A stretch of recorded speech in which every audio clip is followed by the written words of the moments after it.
Morning, besties. This is going to be a combination of my regular vlog and my post-mortem. Your boy finished a book. I will take all the kudos and comments saying I did great things, and we'll use those and turn them into a thick bean paste. And if you know that reference, then you were the one of 3 people that played Kids on Bikes with me. So I played Kids on Bikes this week. Just gonna jump into it with Kate and Rod and Erebus from Immersive Inc. and it was great. It's the first time I have GM'd the game. We did a one shot and yeah, missed it.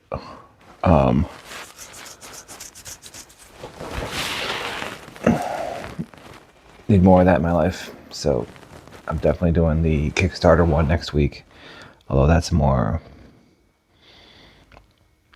a one shot because people paid extra on Kickstarter. I gotta send out notices because today's battle week. Okay, anyway, so I finished a book. I finished the first draft of Bodega Cat. It is actually off to a dev editor already. And I had some beta readers go through and take some notes, and for the most part, I just need to go through and address some of the issues, which are Bagel's tone, the overall tone, because I went from kind of wanting it to be cozy to kind of it being more dark, and I think I want to keep it cozy.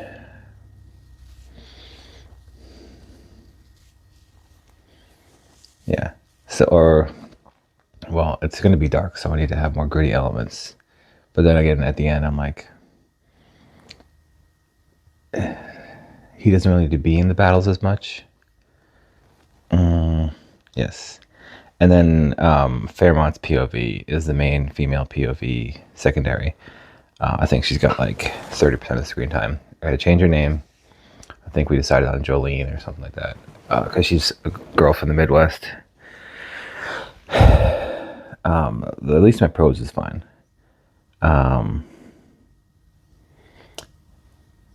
People like that. The first chapter is up in my Patreon. It's been up for a while. It was edited. And I think that I can polish it really well.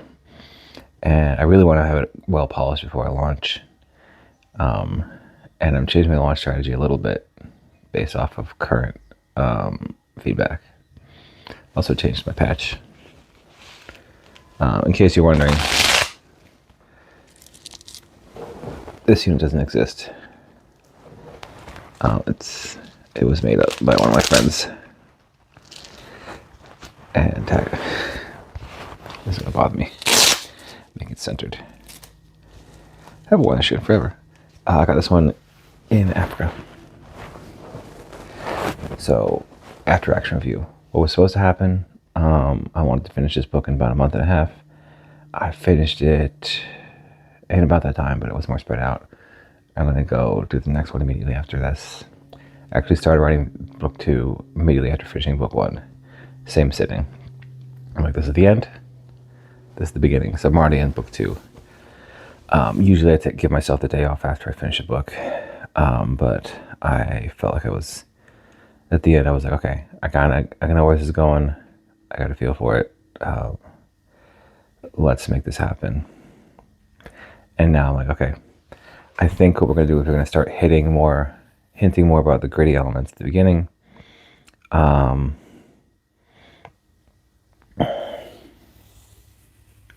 need to do some edits to support some of the content, right? So like Janet is an AI assistant and she's part of the bodega. He gets that as part of the bodega. She's persistent. Okay,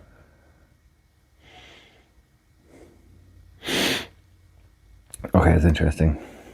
So in Shadow Card Guardian, which is amazing and dropped this week, the cards can be summoned for up to 2, maybe 3 minutes, unless they're inside of like some sort of effect. And so the effect is that as long as he has a bodega up, the workers inside the bodega will not like disappear. So he can work at the place without having to physically be there.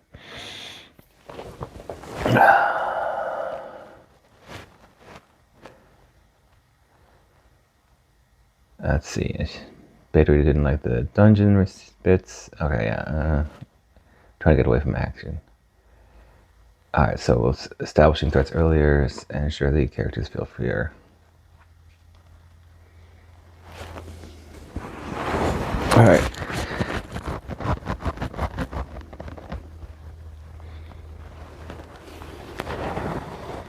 Alright, so I kind of have some good feedback.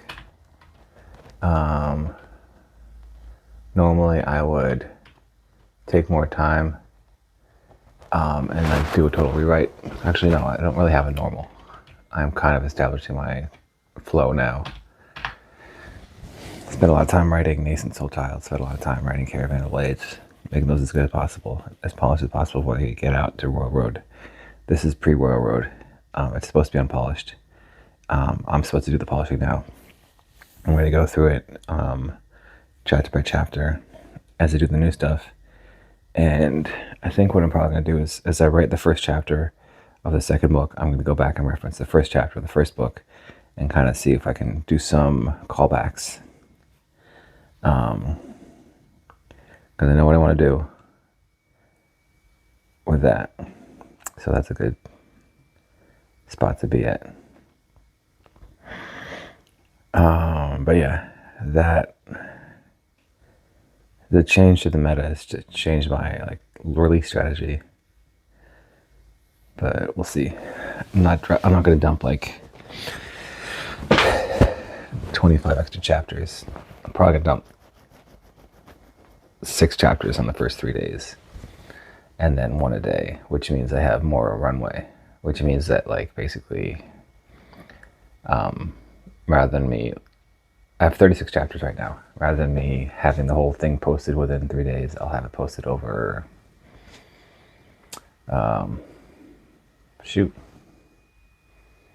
almost a month. I think I'll do like 10 chapters over 3 days. And then daily chapters after that. Because it's got to build up, right? So it's all about slowly building up a following. And then r/HFY, humanity F yeah. I'm going to post there as well. But basically, if I can, the plan is to keep writing this and to not get distracted by anything else. Like, I'll do some edits when it's appropriate to do edits for other books. But I'm not going to go get caught up in a challenge. I'm just going to write this. It's just going to keep going out. Will it qualify for Write-a-thon in November? If I'm still posting it, yeah. That means I just have to like have it daily chapters. So I have to I have a backlog. Every time I post a chapter, which is going to be daily, I have to upload a chapter, right? And so if I have 36 chapters, that means I have about a month of runway. So like as one chapter goes out, the other one is polished and put into the queue, right? And on day 1 of the launch, I want to have like over 100, which is, now that I think about it, going to be 3 books if I do it right. So that'd be pretty sweet. Because when the first book comes out, it's going to be trade quality prose. So like anybody who would have like gone away because it was not 100% amazing, those people would stick around. But that's not that many. I don't really care about those followers. I care about the ones that have read all Caravan of Blades. You're my people. Yeah, so that was what was supposed to happen. I spread out a little bit. What actually happened is I started writing this in December-ish, around the other stuff I was writing. I was like, I'm just going to type a little bit here, a little bit there, get some ideas, look at the card systems. The card system is based on Pokemon, the trading card game, mashed up together with Demon Card Enforcer or Shadow Card Guardian. Boop. Together. Just the kissing. So like it's like a 10 to 20 card deck. And you start with 10 cards. But not every deck is a attack deck. Not every deck is a utility deck either. So yeah, did that. That's the big news. And then I played Kids on Bikes when I had a night to myself, and it was amazing. I miss it. It immediately went sideways, like fart jokes to the max, because like the way you start Kids on Bike is you talk about the town, you establish the town, and all the little things about it, and the town has to be small enough that Kids on Bikes can get around it. So like everyone kind of knows everything, and then there are rumors, and that's kind of how it goes. So I highly recommend it. And I asked a bunch of people like if they'd be willing to play on ongoing manner, and like all the people I used to play with, the horror kids, they're like, oh, I can't do it. I'm just like, all right. So let me leave you with this little metaphor. If you're looking for a gym buddy, don't ask your friends. Go to the gym and make a buddy there. And then if your friends want to go, you just be like, hey, I'm going. I'll meet you there.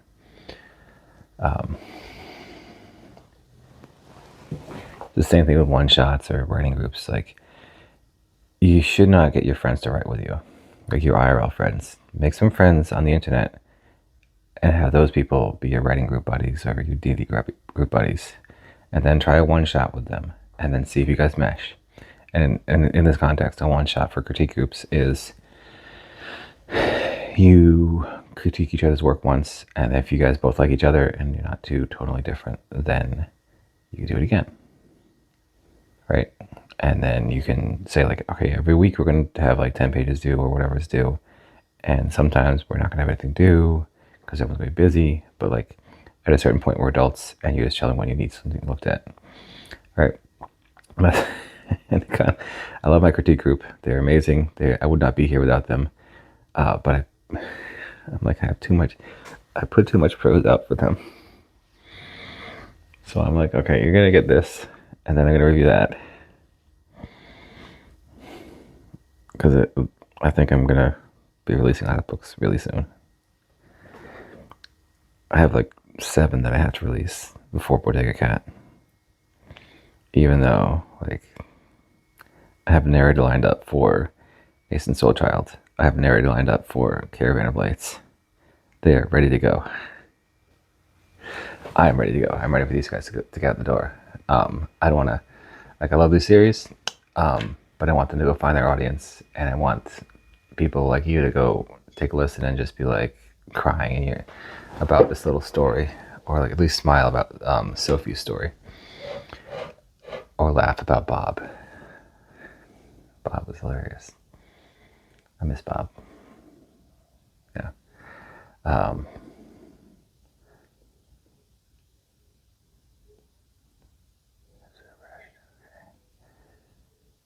All right. So I got to add more meat. But yeah, that's the idea. Find the people in the groups, and then here's my that was my one tidbit, and the other one is, if you need body doubling, which is the ADHD superpower, there are servers of people who are just body doubling. I think there's 1 or 2 of them. You clock in. It's like you sprint together on a thing of work. Like, I need to do a work on my X thing. I also need someone to hold me accountable and do it at the same time. There are servers for that. Go find them. If you find some of those, link them below, because that is a thing you might need. I'm still working on my rebel video. It's at 3,000 words right now. And this is unscripted. I'm just rambling, talking about what happened this week, although I did do my format, my after action review. So what did I learn from this experience? I've read my 15th book. I think I have a process now. And now it's just like getting past the editing hurdles and getting out there so that 8 of those 14 can get published within the next 2 years. And I can just be like, this is set down. This is to rest. I am done promoting that. I'll be like, this is my back catalog. And if you want it, there it is. But I don't think I'm going to write that same style of deck builder for a while, where the cards are like gems. I'll be writing the one like Bodega Cat, where the cards are like Pokemon cards, and like you're supposed to be in battle, or they do something very specific. But that's it. So thanks for listening, besties. Hope you have a great day. Go write something. And in the comments, what did you learn from finishing a book, or your second book if you haven't? Let me know. And if you have any comments for the Rebel video, leave them, because it's getting there. It's hot and heavy.